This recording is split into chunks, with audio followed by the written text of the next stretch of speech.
Hello, and welcome to the Feeling Good podcast, where you can learn powerful techniques to change the way you feel. I am your host, Dr. Rhonda Borowski, and joining me here in the Murrieta studio is Dr. David Burns. Dr. Burns is a pioneer in the development of cognitive behavioral therapy and the creator of the new TEAM therapy. He is the author of Feeling Good, which has sold over 5 million copies in the United States and has been translated into over 30 languages. His latest book, Feeling Great, contains powerful new techniques that make rapid recovery possible for many people struggling with depression and anxiety. Dr. Burns is currently an emeritus adjunct professor of clinical psychiatry at Stanford University School of Medicine. Hello,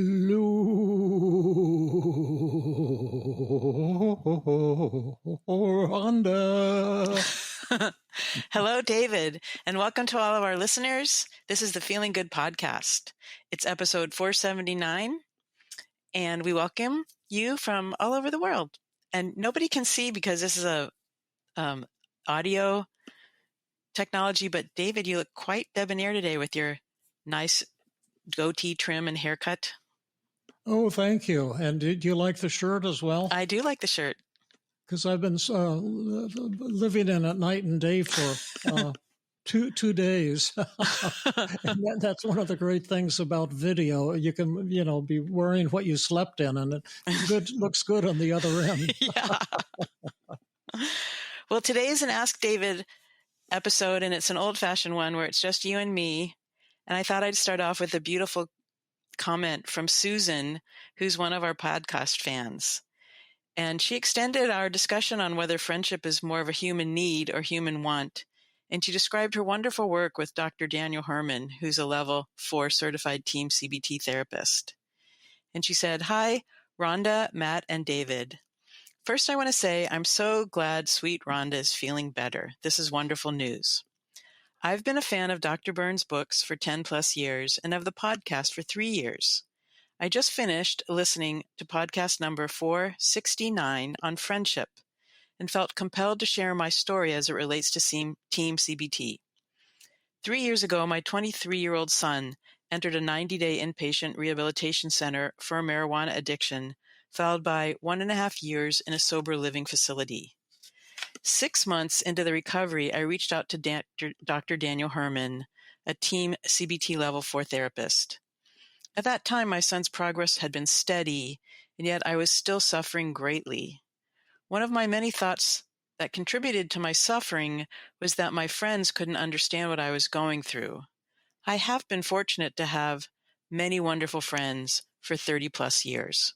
And although I was open with my friends about my struggles, I didn't generally feel they understood what I was going through, and I felt isolated.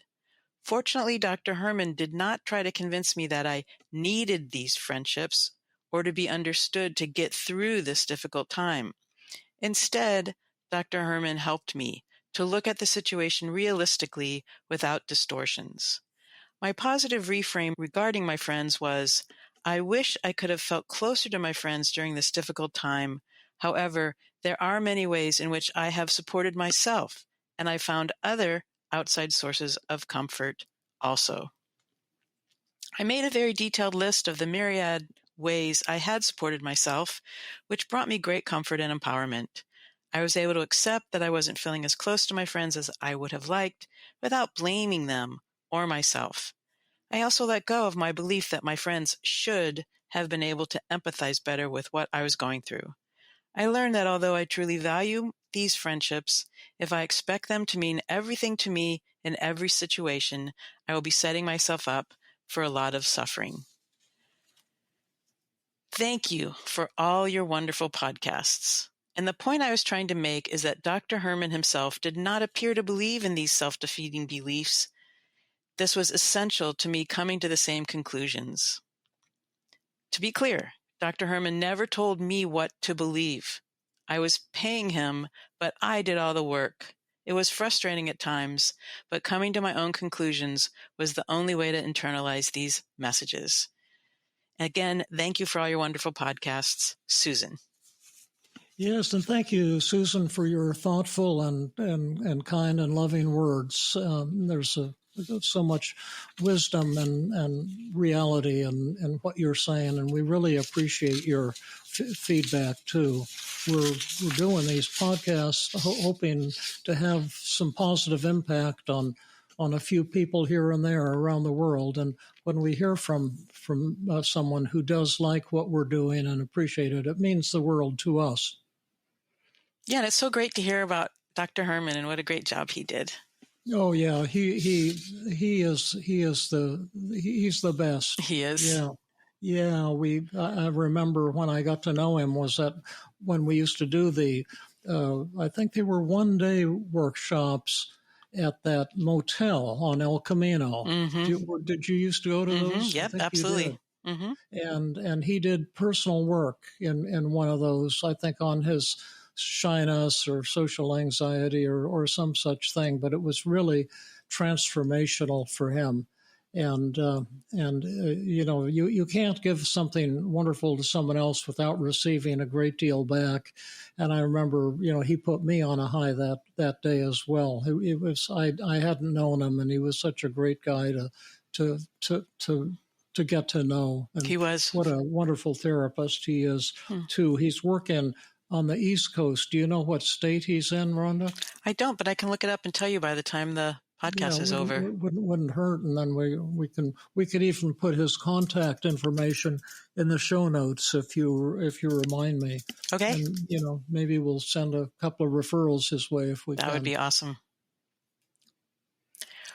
Well, shall we dive into another episode, another few questions? Yeah, Zhang, he's number 1 today. Okay, so Zhang asked, I have intrusive daydreams and obsess about getting things perfect. What's causing this, and what can I do? Dear Dr. Burns, thank you so much for your kind and prompt reply. And a side note is, David, you are so thoughtful replying to people's emails. I truly appreciate you taking the time to direct me to the additional resources on your website. I have found them, and I am already finding them very helpful.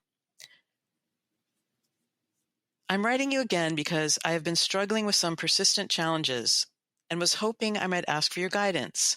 Lately, I find myself distracted by vivid, intrusive daydreams. I create elaborate imaginary stories or visualized worst-case scenarios, such as natural disasters. In addition, I've developed what feels like an obsessive need to keep my books in perfect condition. Even minor wear causes me significant anxiety, and I find it difficult to stop thinking about it if I cannot repair the damage. These thoughts and behaviors are beginning to affect my daily life, and I was wondering if you might have any advice or suggested resources that could help me better understand and manage them. Thank you once again for your generosity and support.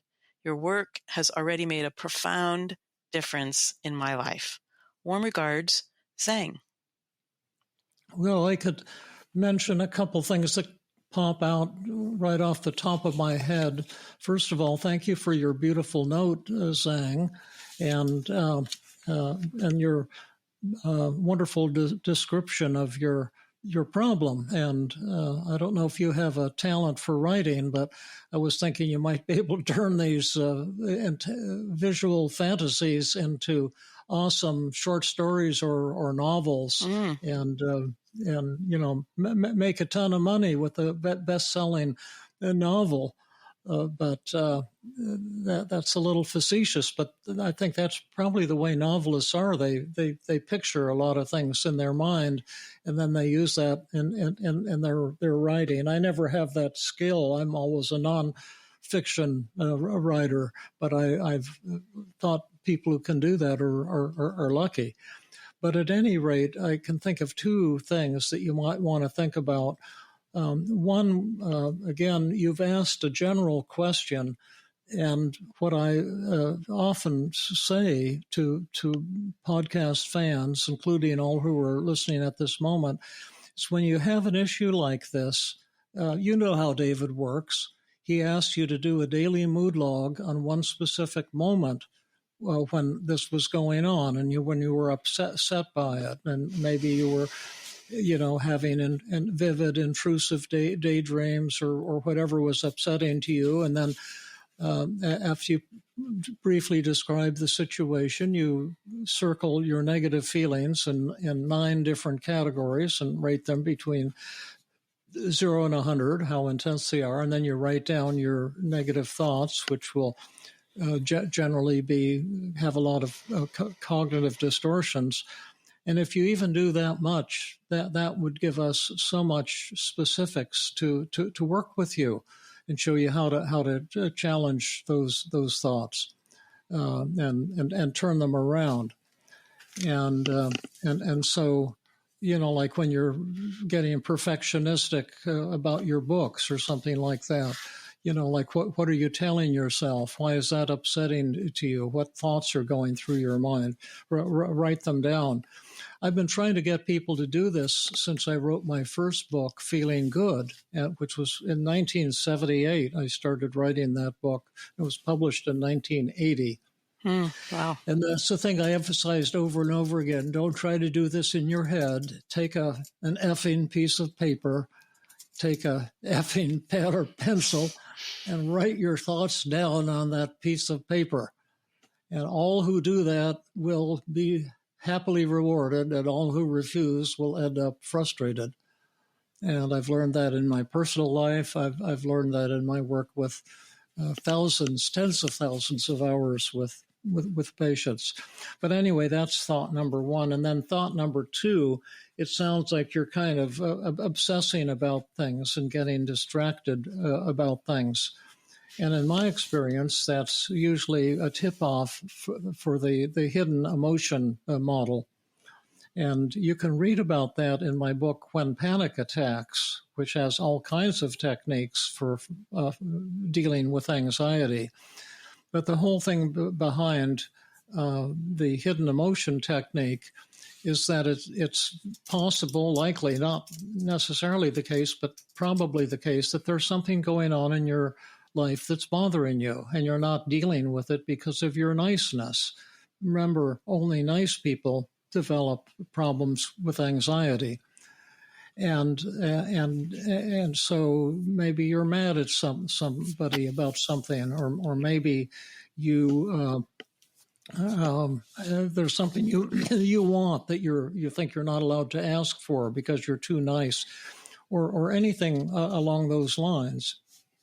And sometimes it's hard to bring it to conscious awareness because you're keeping it suppressed in your subconscious mind because you don't want to deal with it because it might involve conflict with someone else, for example. Not necessarily, but there's something that's upsetting you that you're not dealing with, and bringing that to conscious awareness and expressing the feelings or solving the problem you've been avoiding can often cause a dramatic and immediate reduction in your negative feelings. And sometimes the types of fantasies you're having are a tip-off as to what's bothering you, like some worst-case scenario, some natural disaster. Like maybe there's something in your life which is upsetting you and which feels kind of like a disaster. It works like that. And if you can think of what that is and bring it to conscious awareness, that could be a great improvement in how you feel. And also the need to keep my books in perfect condition does not sound neurotic to me at all. No, that sounds like a good thing to do. If there were some other books, I would say it's neurotic. So let's see what you have to say about this interesting and not unusual problem. Okay. Rhonda. Well, first of all, I don't think we know enough about what he's going through. Like, we could work on the perfectionism, like you said. After we find out what the hidden emotion is all about, we could use the model that you've created for perfectionism, that perfectionism is a habit, and we can go through the triple paradox, talking about the habits, the advantage of the perfectionism, disadvantage of changing, and what his perfectionism says about him that's really awesome or speaks to his core values.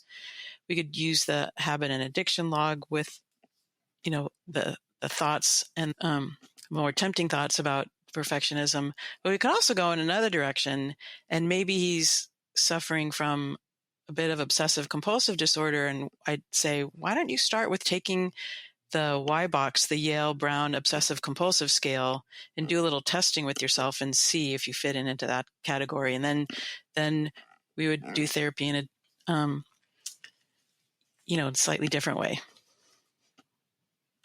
What do you think? Oh, I'm not sure. I was just listening and taking it in. Okay. I just got lost on the Y-Box side of things, but up to that point, I thought we were really on the same groove, and exactly. Okay, great. So it sounds like there's a lot he could do. Oh yeah, absolutely.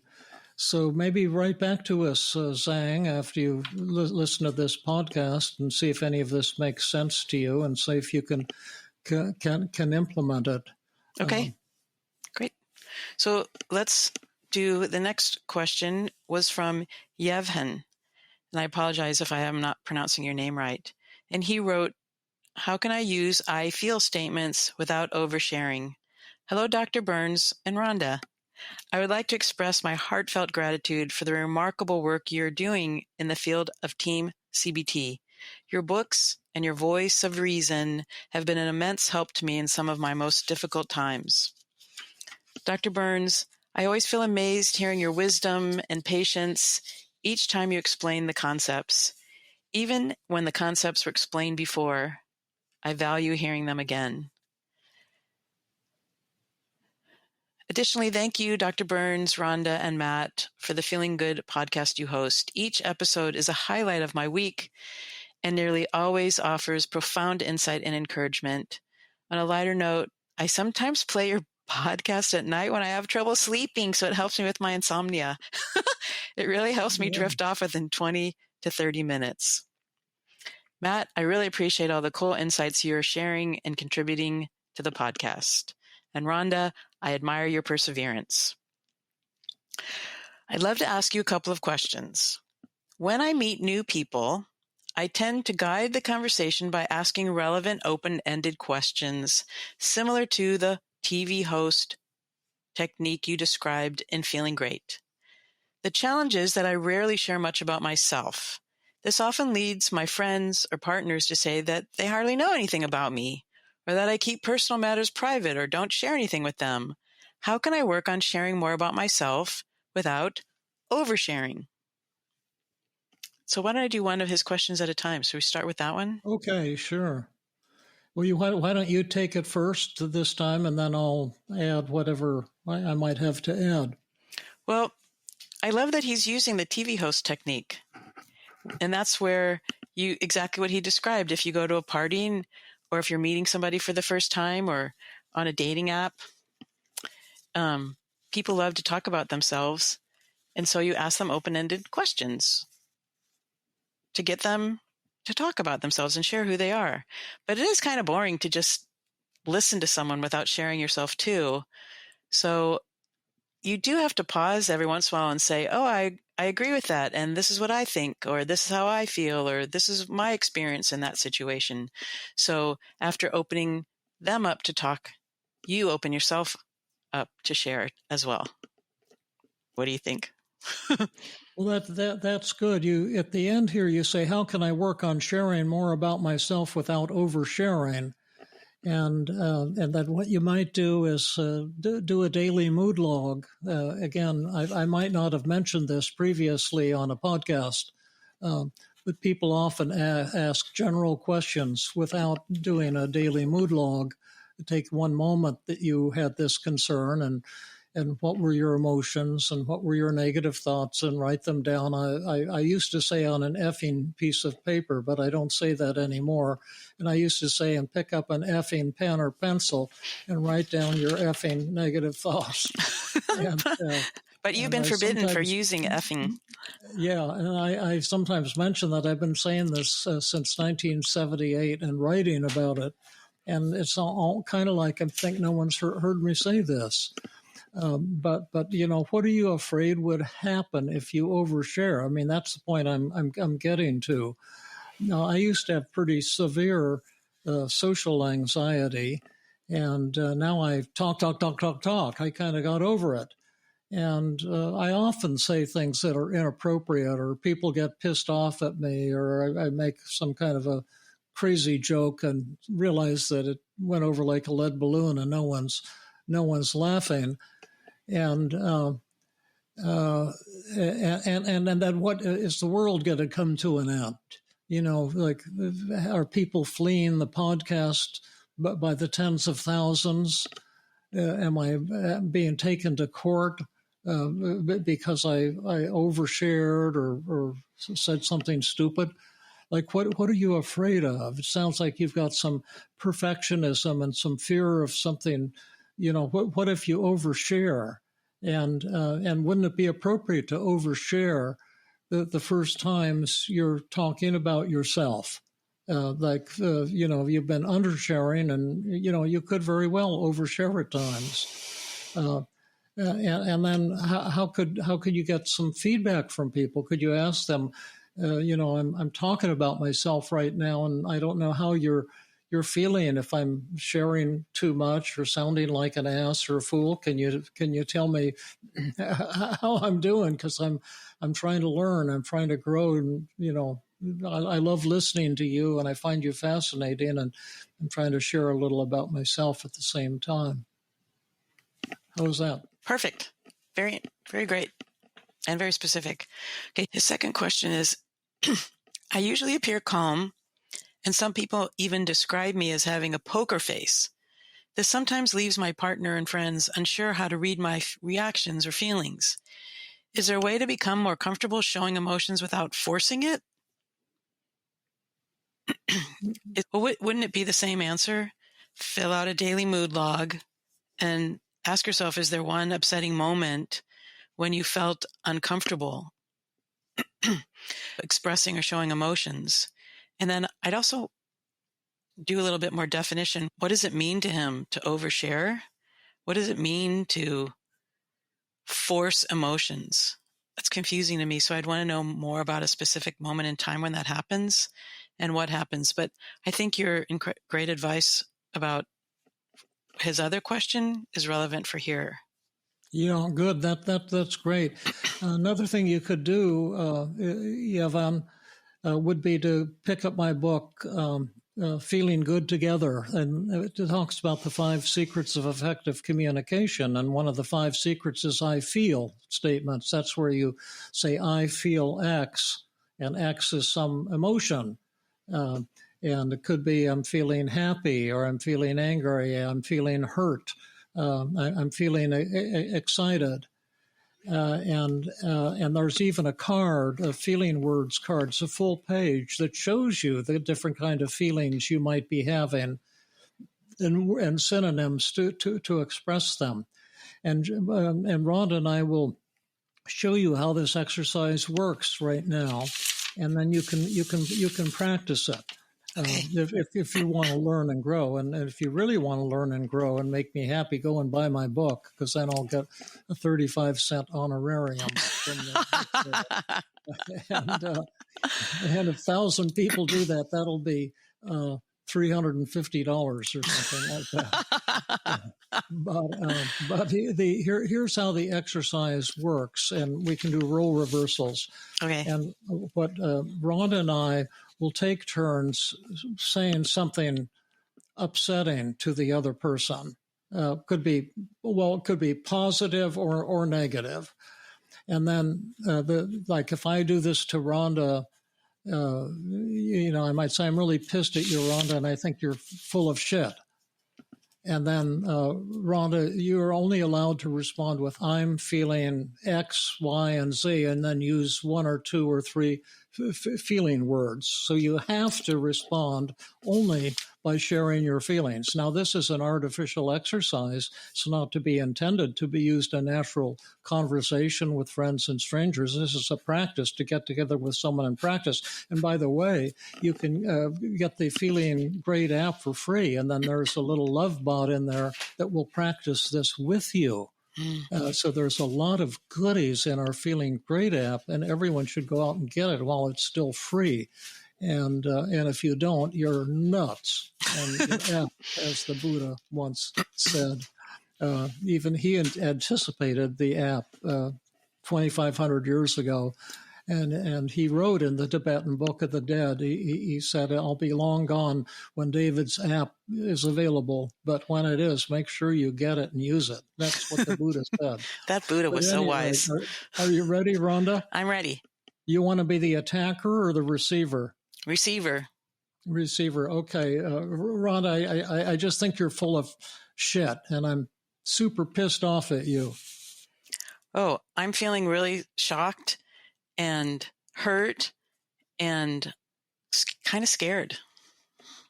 Great. Now, what grade do you give yourself on that? I gave myself an A- because I said kind of scared. And I think when you say kind of, it takes some of the power away.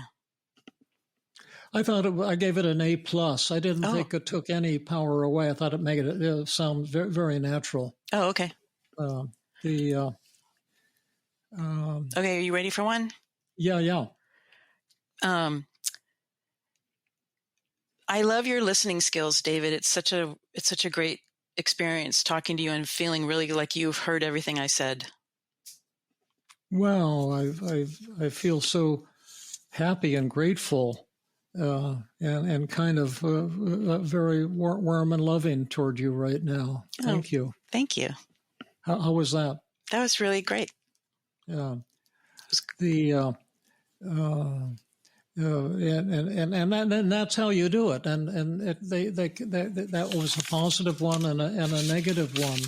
And you can say, "Wow, I was watching the news TV and today, and it's a really horrible X, Y, and Z happened." And then you would express your feelings. You know, I'm also feeling angry or frustrated or sad or anxious or worried or whatever.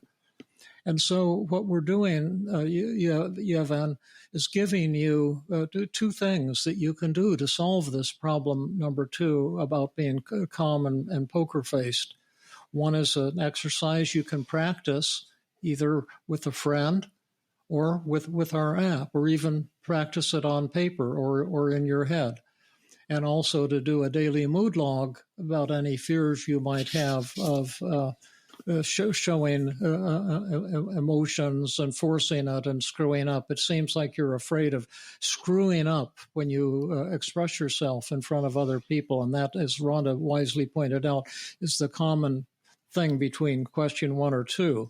But the reason I'm mentioning this is I'm wondering, are you going to listen to this podcast? And then are you going to do these techniques? And then finally, are you going to give us some feedback and tell us how they're working out for you? I hope he does.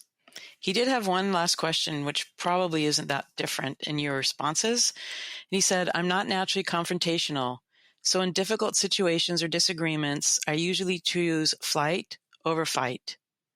This sometimes leaves me feeling like I missed something or haven't explained my position or point of view. Is there anything I can do to develop a healthier balance in these moments?" Well, again, you can do a daily mood log, as we've been mentioning on questions 1 and 2 for a moment. When you felt that was going on, you can also do a relationship journal that's described in Feeling Good Together. Like, what did the other person say and what did you say next? And then you can do some really awesome analyses with that. But you've got enough assignments already, so tell us how these worked out for you. And, we'd be really curious to get some follow-up from you. And thank you, Yevhen, for this, the three very thoughtful and personal questions, which we, for one, hugely appreciate. Definitely. And so we've gotten feedback that people like a shorter podcast. So we're going to end today after half an hour. And so... do you have anything? Before we check off, though, there's one other thing that we need to do. Okay. I recently bought the latest Webster dictionary, that great big 20-pound one. Wow. It's got filled with just chock full of just amazing words. And I'd like to close our podcast today by reading the first 10 pages.